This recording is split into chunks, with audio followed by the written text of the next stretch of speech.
Welcome to GT classes. I am Bharat Singh. Class 11 topic हम start कर रहे हैं। First topic introduction to accounting. तो सबसे पहले हम जो आज टॉपिक में कवर करने वाले हैं वो अकाउंटिंग का मीनिंग, अकाउंटिंग की कैरेक्टरिस्टिक एंड अकाउंटिंग के ऑब्जेक्टिव्स, बिजनेस में क्या पर्पस है अकाउंटिंग करने के। ओके, तो चलिए सबसे पहले मीनिंग समझते हैं अकाउंटिंग का, क्योंकि हमारा सब्जेक्ट ही अकाउंटिंग है तो हमें सबसे पहले क्लियर होना चाहिए व्हाट इज अकाउंटिंग। तो सबसे पहले मैं सिंपल लैंग्वेज में बता दूं, अगर आपसे कोई भी पूछता है व्हाट इज अकाउंटिंग, कि सर एक बिजनेसमैन बिजनेस करता है और अकाउंटिंग उसमें हेल्प करता है बिजनेसमैन को बताने में कि आपको with in the year profit हुआ है या लॉस हुआ है, और हुआ है तो कितना हुआ है। ऐसे ही और भी इंफॉर्मेशन देता है, लेकिन अकाउंटिंग ओनली इकोनॉमिक मतलब पैसे से रिलेटेड इंफॉर्मेशन शेयर करता है अपने यूजर्स के साथ। सर यूजर्स क्या होते हैं? जो इंटरेस्टेड होते हैं आपकी इंफॉर्मेशन को जानने के लिए। जैसे बिजनेसमैन, ओनर भी बोल सकते हो, मींस ओनर जिसने बिजनेस स्टार्ट किया बहुत ज़्यादा इंटरेस्टेड होता है, क्योंकि सबसे ज़्यादा वही इंटरेस्टेड होता है अपने बिजनेस के प्रॉफिट और लॉस को जानने के लिए। इसी तरह की और भी इंफॉर्मेशन अकाउंटिंग देता है।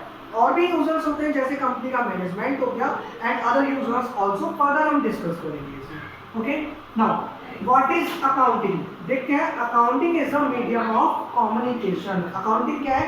कम्युनिकेशन का मीडियम है जो कम्युनिकेट करता है फाइनेंशियल इंफॉर्मेशन को अपने यूजर्स के साथ। ओके, तो accounting is a medium of communication.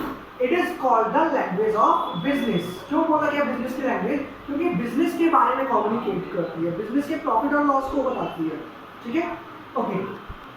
Now next अलग से देखते हैं कि और क्या बताया गया अकाउंटिंग के बारे में। Accounting is a systematic process, एक सिस्टम से चलने वाला प्रोसेस है जिसमें सबसे पहले आप आइडेंटिफाई करते हो। आइडेंटिफाई क्या करते हो कि जो बिजनेस में ट्रांजैक्शन हुई है वो इकोनॉमिक है और नॉन इकोनॉमिक है। अगर इकोनॉमिक है तो रिकॉर्ड करेंगे, अदरवाइज नहीं करेंगे। फॉर एग्जांपल सपोज कीजिए मैं कोई बिजनेस कर रहा हूँ और मैंने माल खरीदा या माल बेचा, तो उसके बदले मुझे पेमेंट करनी पड़ेगी, तो ये इकोनॉमिक एक्टिविटी है। या फिर फॉर एग्जांपल मैं एक बिजनेसमैन हूँ और मैं अपने फ्रेंड से बात कर रहा हूँ, तो वहाँ भी शेयर हो रहा है इन्फॉर्मेशन, बट वो इकोनॉमिक नहीं है। शॉप पर बैठा हूँ लेकिन फ्रेंड से डिस्कस कर रहा हूँ किसी चीज़ के बारे में, तो वो इकोनॉमिक नहीं है, उसे हम रिकॉर्ड भी करेंगे। ओनली फाइनेंशियल इंफॉर्मेशन को रिकॉर्ड करेंगे। मीन्स अब माल खरीदना, माल बेचना, सैलरी पे करना, वेजेस पे करना, खर्चे करना, किसी तरह की इनकम होना, इन सभी को हम अकाउंटिंग में रिकॉर्ड करते हैं। ओके, तो वही लिखा है अकाउंटिंग क्या है? इज अ सिस्टमैटिक प्रोसेस जिसमें सबसे पहले आप आइडेंटिफाई करते हो कि जो ट्रांजैक्शन है वो इकोनॉमिक है और नॉन इकोनॉमिक है। अगर इकोनॉमिक है तो फिर मेजर करोगे कि कितने रुपए की वो ट्रांजैक्शन है, फाइनली उसे रिकॉर्ड करोगे। ओके, आगे आता है classifying, summarising, interpreting and communicating financial information to the users. Then उन्हें क्लासिफाई करते हो, आगे हम इसे अच्छे से डेप्थ में डिस्कस भी करने वाले हैं। Summarising, interpreting and communicating financial information to the users.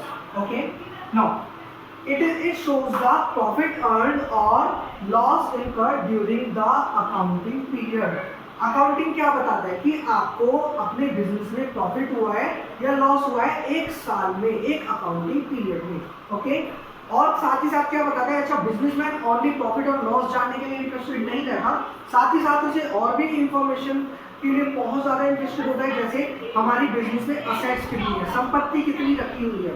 Okay, liabilities means बाहर वाली पार्टीज को कितना देना बाकी रह गया है, ऑब्लिगेशन टू पे, एंड ओनर्स इक्विटी जिसे हम कैपिटल भी बोलते हैं, मींस जो बिजनेसमैन बिजनेस में पैसा लेकर आया है वो कितना है।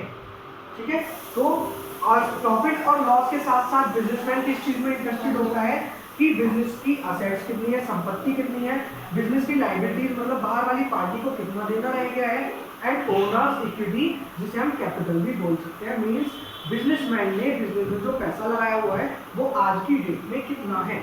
ओके, अब डेफिनेशन देख लेते हैं। अमेरिकन अकाउंटिंग एसोसिएशन ने अकाउंटिंग के बारे में डेफिनेशन दी है।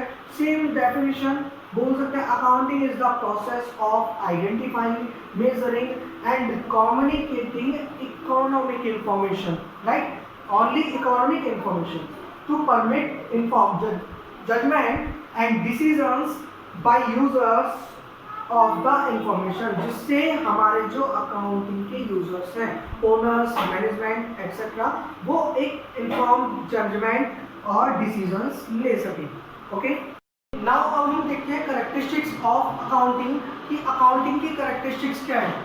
Characteristic number 1, introduction identification of financial transactions. जैसा हमने मीनिंग में ही पढ़ा था कि सबसे पहले आप ट्रांजैक्शंस को आइडेंटिफाई करते हो कि ट्रांजैक्शंस फाइनेंशियल है या नहीं है।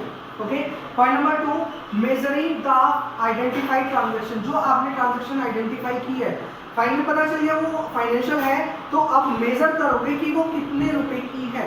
जिस कंट्री में हो उस कंट्री की करेंसी के अकॉर्डिंग आप उसे मेजर करोगे कि जो ट्रांजैक्शन है वो कितने रुपए की है, देन उसे आप रिकॉर्ड करोगे in the books of account. Okay, now classifying, अब फाइनली आप उन्हें क्लासिफाई करोगे according to nature. Same natures की ट्रांजैक्शंस को अलग अलग आप मतलब सेम जगह आप क्लासिफाई करोगे। फॉर एग्जांपल मान लीजिए एक राम नाम का पर्सन है जो आपके पास जो आपके पास से माल खरीद कर ले जाता है, उसने आपको पेमेंट भी की होगी, तो डिफरेंट डेज पर उसकी ट्रांजैक्शंस होगी, तो उन सभी ट्रांजैक्शंस को एक साथ आप क्लासिफाई कर दोगे। ओके, ऐसी श्याम की ट्रांजैक्शंस भी डिफरेंट कोई श्याम पर्सन है उसकी ट्रांजैक्शंस है, तो उसकी डिफरेंट डेज को ट्रांजैक्शन होगी, एक जगह उन्हें क्लासिफाई कर दोगे, जिससे आप इंफॉर्मेशन को इजीली अंडरस्टैंडेबल, इंफॉर्मेशन आपकी इजीली अंडरस्टैंडेबल बन जाए। ओके, तो इसे बोलते हैं क्लासिफाई करना, मतलब सेम नेचर के ट्रांजैक्शंस को सेम जगह पर क्लासिफाई कर देना। ओके, नाउ आते हैं समराइजिंग। इन्हें फर्दर अकाउंट्स में समराइज करोगे रिजल्ट्स निकालने के लिए, एनालाइज एंड इंटरप्रिटेशन, और जो आपने इंफॉर्मेशन कलेक्ट की है, जो आपने फाइनली अकाउंट्स बना लिए हैं, उन्हें आप एनालाइज करोगे एंड इंटरप्रिटेशन मींस उन्हें एक अंडरस्टैंडेबल मीनिंग में एक्सप्लेन करोगे अकाउंटिंग में। एंड फाइनली जब सारी चीज़ें प्रॉपर वे में रेडी हो गई हैं, तो आप उन्हें कम्युनिकेट करते हो अपने यूजर्स के साथ, यूजर्स ऑफ अकाउंटिंग जैसे ओनर्स, मैनेजमेंट एक्सेट्रा। उनके साथ आप अपनी अकाउंटिंग इन्फॉर्मेशन को कि फाइनली आपके बिजनेस में प्रॉफिट है, लॉस है, रीजंस क्या क्या है, उन सभी को अपने यूजर्स के साथ शेयर करते हो। ओके, तो मैंने बेसिक आपको बताया है, आप बुक से पढ़ोगे अच्छे से क्लियर हो जाएगा। फिर भी कोई डाउट रहता है तो आप कमेंट करके भी पूछ सकते हैं, ठीक है। और अच्छे से जब आप इन चीज़ों को सारे एक बार में क्लियर कर लेंगे, कि फर्स्ट क्लास में सब कुछ एक साथ नहीं आएगा, जब आप रीड करेंगे, स्टडी करेंगे प्रॉपर वे में, तो सारी चीज़ें धीरे धीरे क्लियर हो जाएगी। Okay, now objectives of accounting. Objective number 1, accounting के ऑब्जेक्टिव क्या है, पर्पस क्या है, हम अकाउंटिंग करते क्यों है। तो नंबर 1, मेंटेनिंग अकाउंटिंग रिकॉर्ड्स। सबसे पहले बिजनेस में रिकॉर्ड्स को मेंटेन करने के लिए कि किस डेट में क्या क्या ट्रांजैक्शंस हुई हैं। ओके, जब भी फाइनली आप रिजल्ट्स निकाल पाओगे। ओके, नाउ डिटरमाइनिंग प्रॉफिट और लॉस। जब आपने रिकॉर्ड्स अच्छे से मेंटेन किए हुए हैं, तो फाइनली आप ईयर के एंडिंग में प्रॉफिट और लॉस निकालने के लिए एलिजिबल हो जाते हो। ठीक है, नेक्स्ट डिटरमाइनिंग। अच्छा, प्रॉफिट और लॉस किस अकाउंट के थ्रू निकालते हो, यहाँ पर आप फाइनली अकाउंट्स बनाते हो, प्रॉफिट एंड लॉस अकाउंट, जिसके थ्रू आपको अपने बिजनेस का प्रॉफिट या फिर लॉस पता चलता है। इसे आप इनकम स्टेटमेंट भी बोलते हैं। ओके, तो डिटरमाइनिंग प्रॉफिट एंड लॉस, इसके लिए आप रेडी करते हो प्रॉफिट एंड लॉस अकाउंट, ठीक है, जिसे आप इनकम स्टेटमेंट के नाम से भी जानते हैं। ठीक है, इनकम स्टेटमेंट भी बोल सकते हैं। Okay, now point number 3, determining financial position. एक बिजनेसमैन ओनली इंटरेस्टेड नहीं होता कि मुझे प्रॉफिट कितना हो या लॉस कितना हो, जैसे कि हमने मीनिंग में भी क्लियर किया, साथ ही साथ उसे अपनी फाइनेंशियल पोजीशन भी जाननी होती है। बहुत ज़्यादा इंटरेस्टेड होता है कि मेरे बिजनेस में असेट्स कितने हैं, संपत्ति कितनी है, और ऑब्लिगेशन टू पे मतलब लाइबिलिटी, बाहर वाली पार्टीज को कितना देना बाकी रह गया है, और मेरा पैसा बिजनेस में कितना लगा हुआ है। तो वो हमें पता चलता है, हम अकाउंट्स प्रिपेयर करते हैं जिसका नाम है बैलेंस शीट। बैलेंस शीट, ठीक है, बैलेंस शीट के थ्रू हम पता करते हैं हमारी बिजनेस में फाइनेंशियल पोजीशन कैसी है। ओके, इसे हम पोजीशन स्टेटमेंट के नाम से भी जानते हैं। मैं इधर साइड लिख देता हूँ, position statement.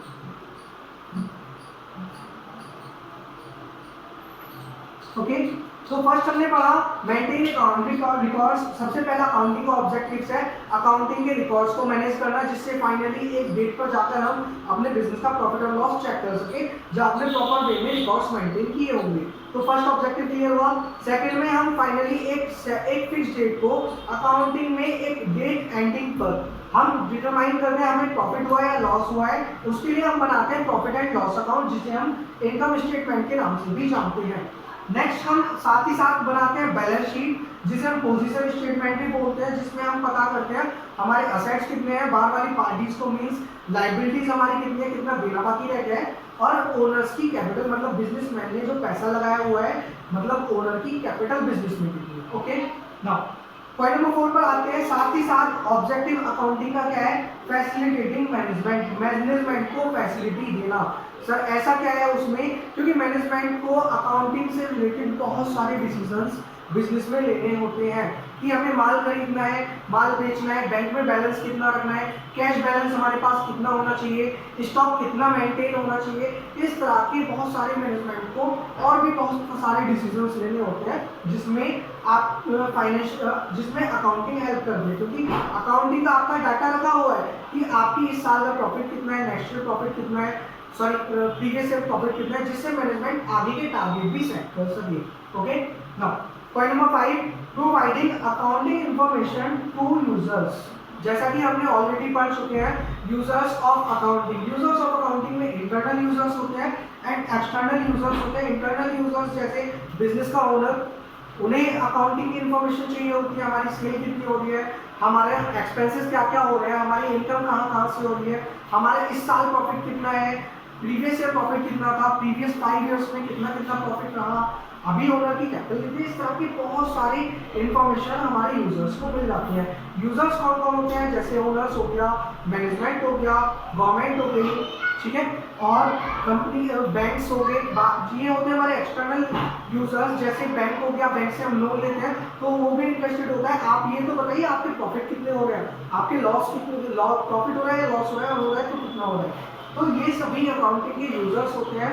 Okay, now point number 6, protecting business assets. जब आपने हर एक असेट्स को रिकॉर्ड किया हुआ है तो आपकी बिजनेस की असेट्स प्रोटेक्ट हो जाती है, क्योंकि आपके पास रिकॉर्ड मेंटेन है, वो चोरी नहीं हो सकती आपके पास, क्योंकि रिकॉर्ड मेंटेन है तो आप उनका डाटा एनालाइज कर सकती हो कि हमारे पास उन्हें चेकआउट कर सकते हो हमारे पास कितनी असेट्स हैं और अकाउंटिंग में कितनी लिखी हुई है, या हमारे पास स्टॉक कितना है। इस तरह की सारी चीजें आपकी मीन्स असेट्स को अकाउंटिंग के थ्रू आप प्रोटेक्ट भी कर सकते हो।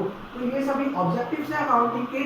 मैं अगेन यही बोलूंगा कि आप लोग इन्हें अच्छे से पढ़िए, उसके बाद कोई भी डाउट रहता है आप कमेंट कर सकते हैं और व्हाट्सएप भी कर सकते हैं। साथ ही साथ अच्छे से इन्हें पढ़ेंगे, फर्स्ट डे में सारी चीज़ें क्लियर नहीं होती, आपके लिए न्यू सब्जेक्ट है, लेकिन धीरे धीरे जब हम अकाउंटिंग में आगे बढ़ेंगे धीरे धीरे सभी चीज़ें क्लियर होती जाएंगी। जैसे यूजर्स है बेसिकली मैंने बता दिया, बट आगे हम इसे बहुत अच्छे से कवर करेंगे। ओके।